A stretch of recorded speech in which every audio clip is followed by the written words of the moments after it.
Neymiş bu? The Forgotten Experiments. Üçüncü boss'umuz. On Patreon. Your support means the world to us. İlk başlarda evet, healer sayısı yüksek So, görebiliriz. the Forgotten Experiments is a console-style fight, but you're only ever really fighting one boss at a time. We suggest bloodlusting when they... Bu arada farkındaysanız DPS'ler için de söyleyeyim. Bunu daha öncesinde de duymuştum zaten. Çok fazla single target şeyi var, boss'u var. Bak ilk boss da single target, hiç sıfır ed. İkinci boss da single target. Önce ikiye bölünüyoruz. Single, single, single. Sonra birleşiyor, yine single. Bir tek burada ed var diyor ama bu da aslında baktığında sadece boss'a vuruyoruz diyor. Tek bir boss. Ed'ler muhtemelen küçük, düşük HP pool'la. Dolayısıyla yine single target olacak.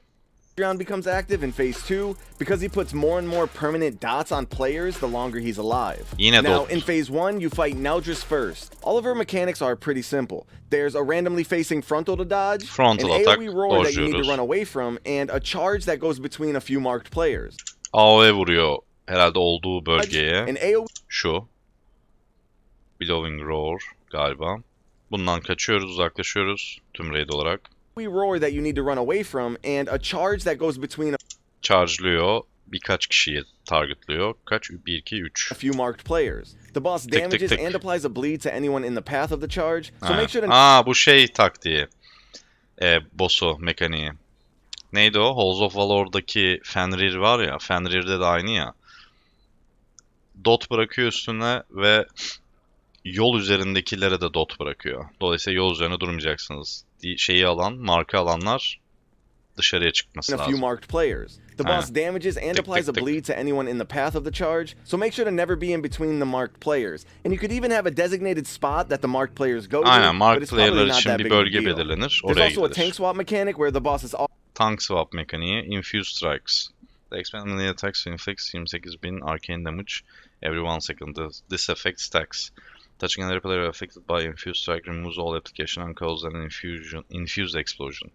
auto attacks apply a stack of a permanent dot, and the dot can only be removed by the tanks colliding with each other when they both have stacks of it. However, removing it also causes a raid-wide explosion in dot for 20 seconds. So the tanks need to make sure the raid is healthy before they clear it to make Okey. Yine güzel bir koordinasyon.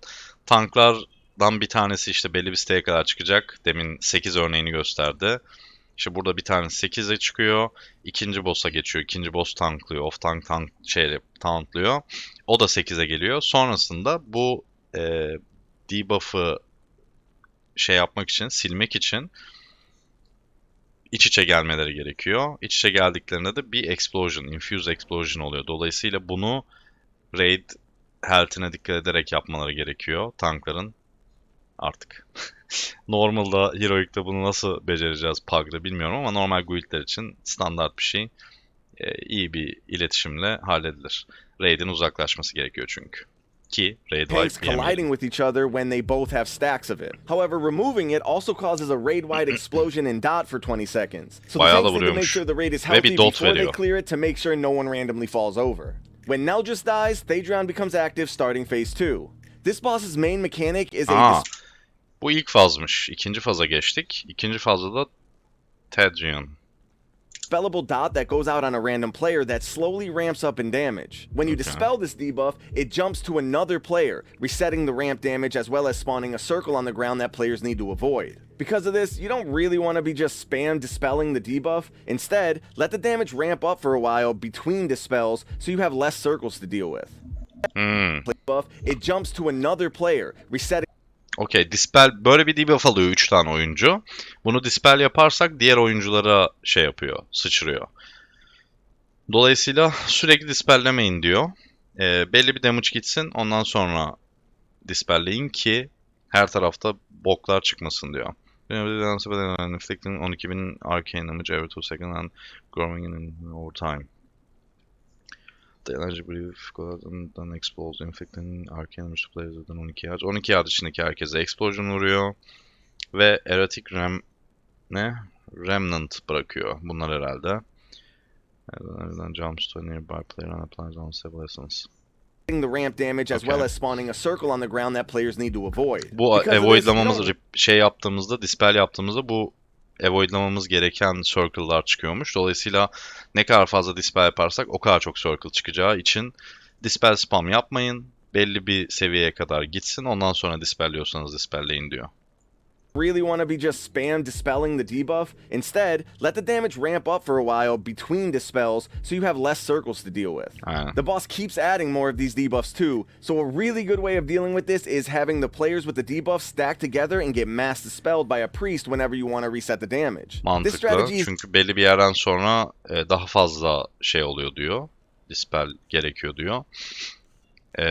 Daha fazla atmaya başlıyor diyor. Dolayısıyla bu kişiler belli bir noktada belirlenir. O bölgeye geçer. Mass dispel atılır. Öyle devam edilir diyor.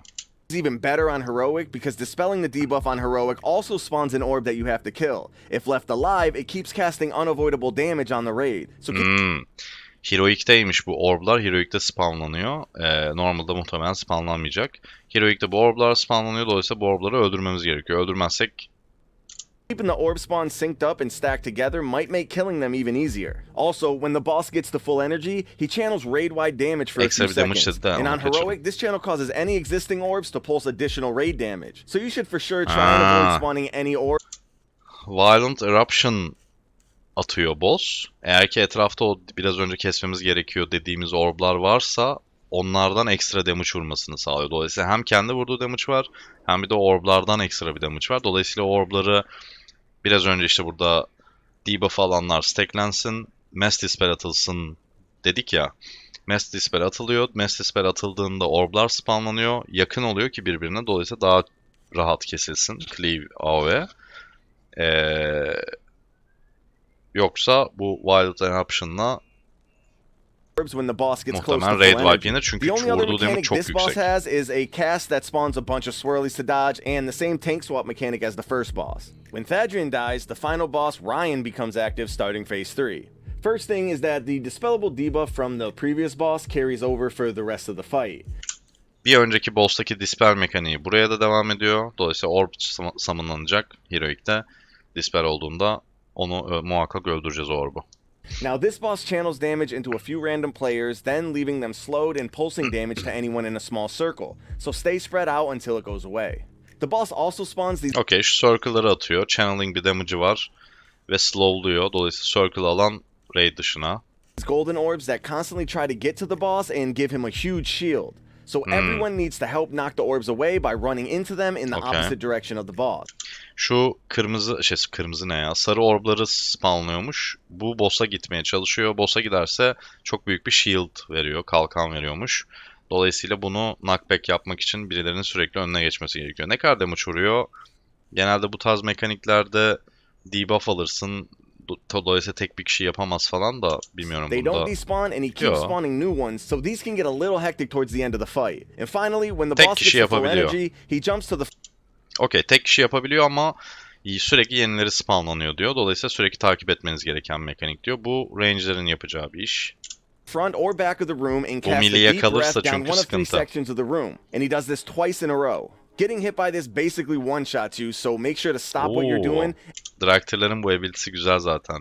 Bunu yapıyor. Odanın bir köşesinden bir köşesine. Bu damage'ı yersen one shot yiyorsun. And look for the section the boss is aiming for. Oh, and the tank swap is the same as the first boss's. And that's pretty much it. Here's a quick recap of the fight for you to review or screenshot for later. Our Patreon supporters get these guides early. Bu boss biraz pug'ları zorlar gibi. Normal'da da Heroic'te de. Çünkü çok fazla dispel var. Dispel spamlayacak healer'lar falan o tarz şeylerle uğraşacağız. Bu biraz sıkıntı bir boss pug için. Pug killer diyelim. Üçüncü boss'tan raid iptal oldu bile. Dağıldı.